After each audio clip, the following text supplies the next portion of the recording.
That's a No, but just huddle up anyway. I'm gonna talk. All right, guys. So I'm gonna do a fish briefing right now, so everybody's on the same page if and when we do hook up. So if you haven't noticed, as of right now, we are fishing with pitch fish. Right now, 1 hour, 2 hours, 3 hours, 4 hours, 5 hours, 6 hours from now. Anytime, anywhere. I like to describe this kind of fishing as 0 to 100 fishing. By that, right now we're sitting at 0, right? Nothing's happening. But at any point in time, and I really do mean any point in time, when I'm talking right now, it has happened. Get a bite. Things jump right to 100, screaming, yelling, pandemonium. This is an entirely normal process. I promise you this. As of right now, we are trolling 5 lines. 2 of them being our outriggers here at the back. We call them outriggers because the line runs all the way to the top of these long poles you see on either side, called outriggers.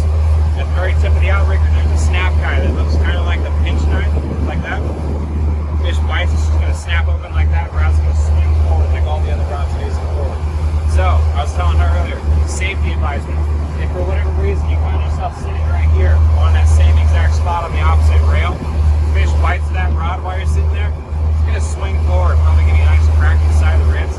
I would highly suggest against sitting there, but even more, you can sit there all you like. Next up on the corner, you'll notice the little black rubber band around the second island at the bottom of the rod. Fish bites, it's going to snap that rubber band straight off the rod tip.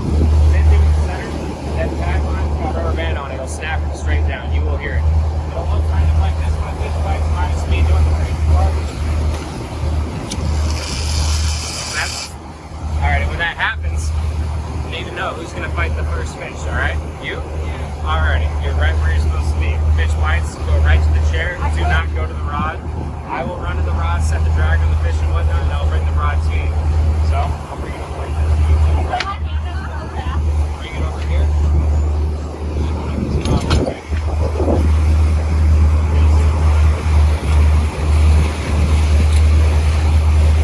Okay, now, you're flipping minutes in the chair. Don't be fooled, however. If you are not holding onto the rod at all times, you will go into the gunnel or waste worse. The fish will pull it out of the rod all the time. So at all times, your left hand will be right up here at the highest point of the guard. Just like that. The reason I say the highest point of the guard, you want to keep your arm nice and extended like a board. If at any time you bend your elbow while you were fighting the fish, you're going to be using your bicep muscles to fight the fish. That sounds like a really great idea and all. It's not. I promise you this. You're going to be basically using gravity to fight the fish. You're going to lean forward like this, lower the rod, and you're going to pull back, back. This time when you lower the rod, you're going to have your hand on the crank handle. And then you're going to lead all the way down. So I want you to crank it, just like that. Stop, pull back, reel, stop. Now, something to notice while you're fighting your fish and doing it is, this rod on the reel is not going to guide itself.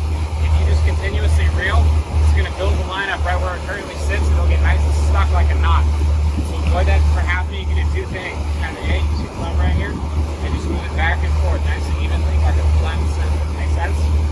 If that becomes too much for you at the even moment, I'll have someone stand right here, guide the line back and forth for you. Everybody on the same page now? Yeah. Something else to notice about over here. You'll notice they do not have traditional eyelets you see on a lot of fishing rods. These are called crawler guides. The side effect of these is the line always has to run nice and straight off the rod tip. If it's sideways in either direction, see how it's not on the roller anymore? It's just chafed the line against the side of the housing. So you always want to keep the fish aligned with the rod. The way we accomplish that is a little screw back here. You unscrew it and the rod will pivot with the chair. Make sense? Okay. Now I got that out of the way. Just wait for me real quick.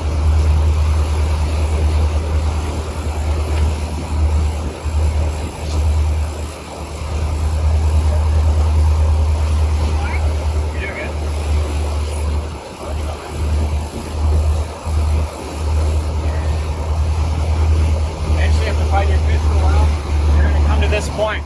This is what's known as a swivel or the leader. When you see this, you want to leave just about this much space.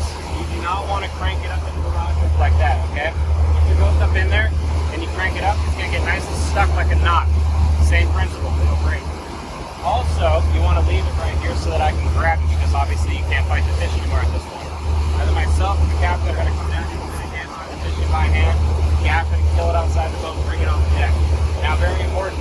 If I'm hand lining a large fish of any kind, I want you to always hold on to that rock. It's not over.